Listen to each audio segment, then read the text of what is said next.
أعوذ بالله من الشيطان الرجيم. بسم الله الرحمن الرحيم. أعوذ بالله من الشيطان الرجيم. بسم الله الرحمن الرحيم. قل بفضل الله وبرحمته فبذلك فليفرحوا هو خير مما يجمعون.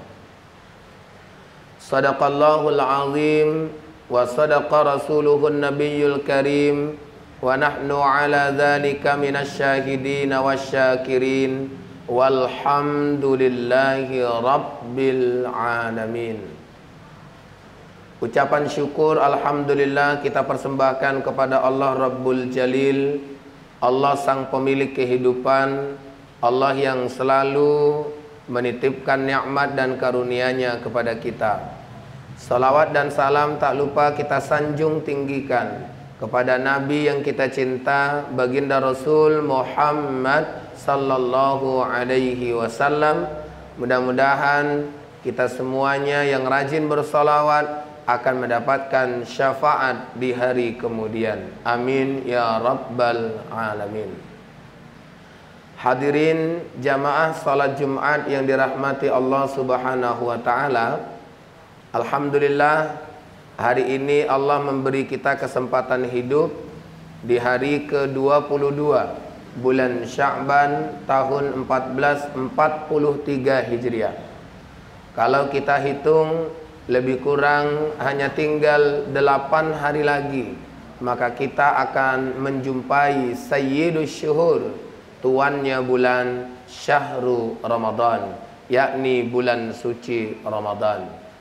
Kita terus berdoa kepada Allah, kita ikuti tuntunan yang diajarkan oleh Rasulullah sebagaimana yang ditulis oleh Imam An-Nawawi dalam kitab Al-Adhkar. Beliau menulis satu doa yang dianjurkan oleh Rasulullah. Allahumma barik lana fi Rajaba wa Sya'bana wa ballighna Ramadan. Ya Allah, berkahi kami di bulan Rajab dan Sya'ban, dan sampaikan kami di bulan Ramadan. Doa yang cukup sederhana tapi menyentuh semua dimensi kehidupan kita.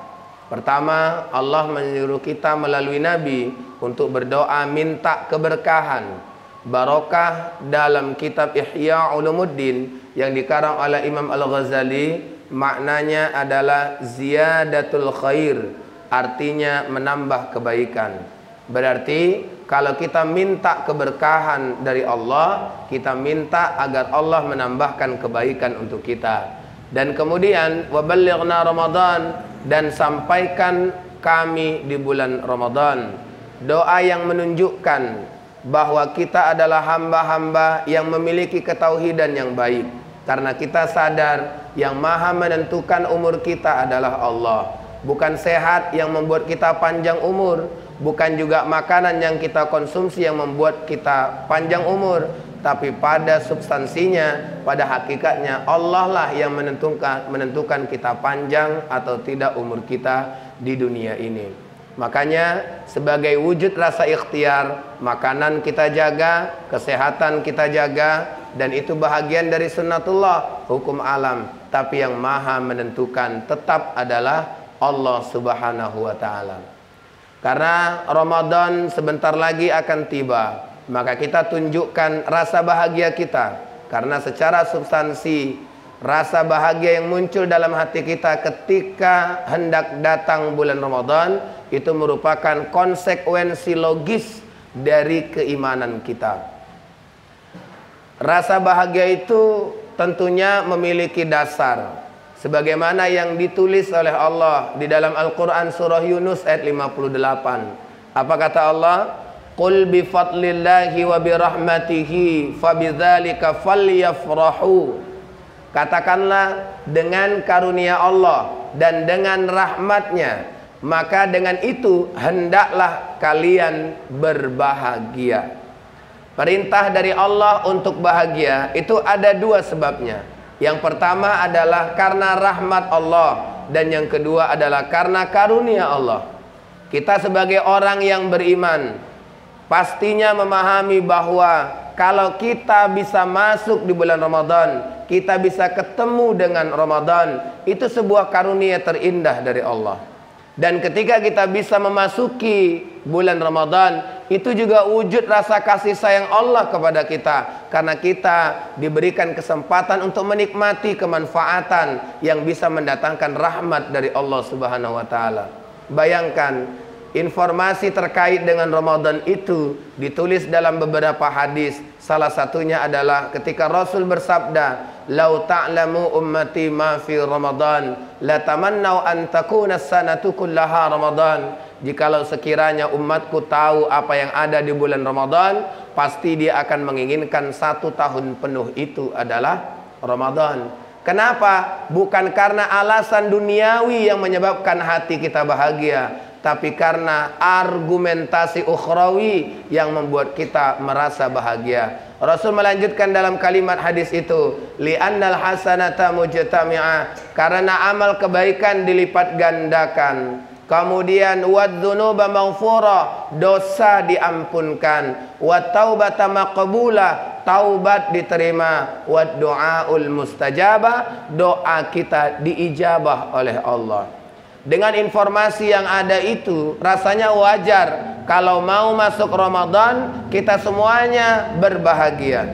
Berbahagia ini bisa diucapkan dengan lisan dan juga bisa dirasakan dengan hati. Tapi kebahagiaan itu pada hakikatnya haruslah ditunjukkan dengan amal perbuatan yang ada dalam kehidupan kita. Makanya hadirin jamaah sholat Jumat yang dirahmati Allah, siapa yang merasakan ada kebahagiaan dalam hatinya, silakan tunjukkan rasa bahagia itu dengan memperbanyak amal kebaikan di hadapan Allah. Kenapa Nabi di bulan Sya'ban paling banyak berpuasa sunnah?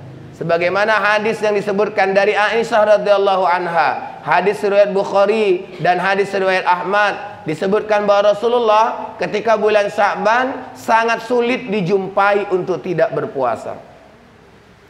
Dalam riwayat yang lainnya disebutkan bahwa Rasul hampir 1 bulan penuh,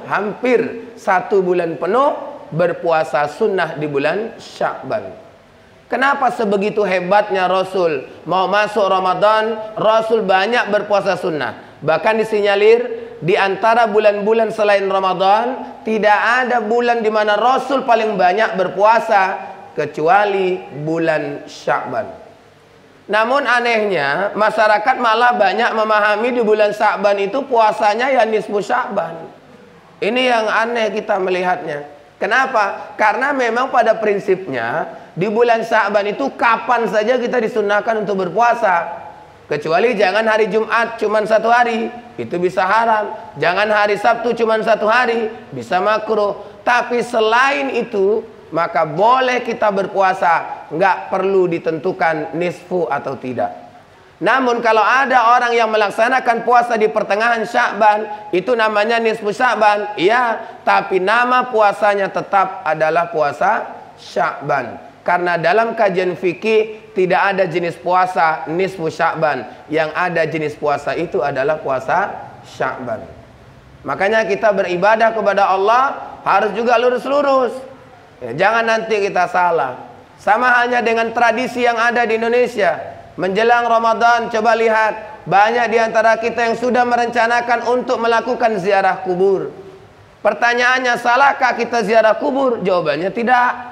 Tapi hadirin jamaah salat Jumat yang dirahmati Allah, kita lihat apa sebenarnya hakikat dari ziarah kubur itu. Hadis yang paling populer adalah hadis yang disampaikan oleh Rasulullah. Kata Nabi, dulu ziarah kubur itu kularang, kuharamkan, sekarang kuperbolehkan dengan satu tujuan, hanya untuk ingat mati.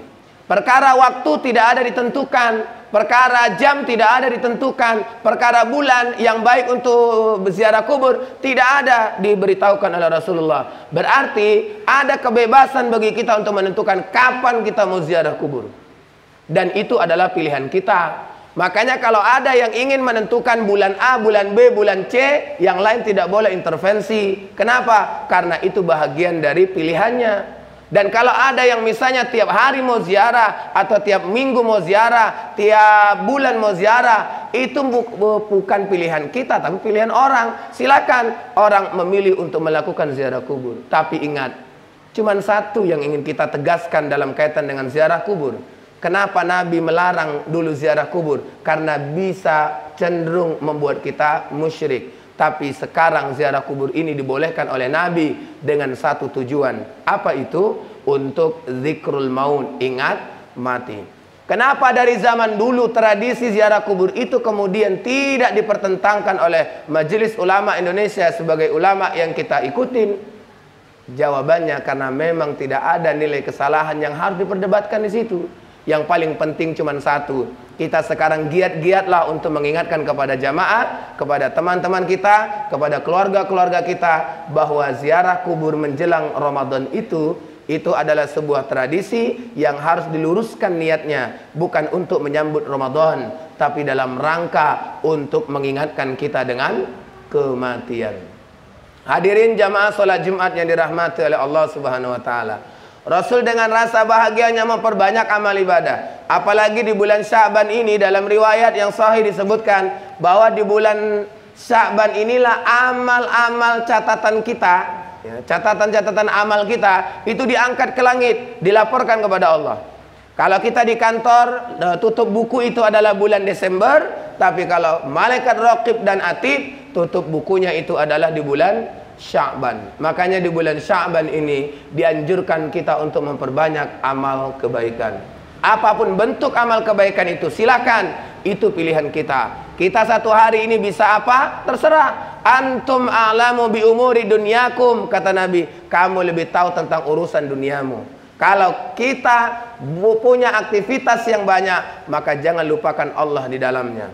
Karena apa? Karena setiap aktivitas kita pada substansinya adalah wujud ibadah kita kepada Allah Subhanahu wa Ta'ala. Makanya hadirin jamaah salat Jumat yang dirahmati oleh Allah, tunjukkan rasa bahagia kita menyambut bulan Ramadan dengan amal kebaikan, bukan dengan cakap-cakap, bukan hanya sekedar kita di dalam hati kita bahagia, tapi tunjukkanlah dengan amal perbuatan. Yang ingin melanjutkan tradisi punggahan silahkan, yang tidak juga tidak ada masalah. Yang penting kita sama-sama menghargai pilihan orang dalam menentukan amal kebaikan yang akan dilakukan dalam kehidupan ini.